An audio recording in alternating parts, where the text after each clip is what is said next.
విశాఖ సింహాచలం శ్రీ వరాహలక్ష్మి నృసింహస్వామి వారిని ఆంధ్రప్రదేశ్ రాష్ట్ర excise mining Anakapalli జిల్లా ఇన్ఛార్జ్ మంత్రి కొల్లు రవీంద్ర ఈ రోజు దర్శించుకున్నారు. వీరికి ఆలయ సిబ్బంది వేద పండితులు స్వాగతం పలికారు. నాదస్వర వేద మంత్రాలతో వేడ మండపంలో ప్రదక్షిణ స్వామివారి అంతరాలయ దర్శనం చేసుకున్న ఆయన వేద పండితులచే వేద ఆశీర్వచనం తీసుకున్నారు.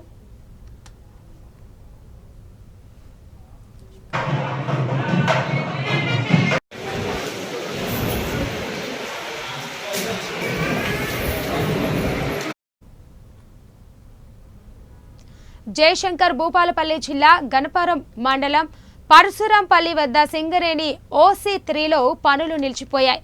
సకాలంలో సింగరేణి బిల్లులు చెల్లించని కారణంగా పనులు నిలిపివేయనున్నామన్నారు నిర్వాహకులు. ఈ నేపథ్యంలో బకాయి పడ్డ బిల్లులను వెంటనే చెల్లించాలంటూ SVEC మైనింగ్ కన్స్ట్రక్షన్స్ కంపెనీ నిరసనకు దిగారు. దాంతో సుమారు 4000 టన్నుల మట్టి త్రవ్వకాలు, 3000 టన్నుల బొగ్గు ఉత్పత్తి నిలిచిపోయింది.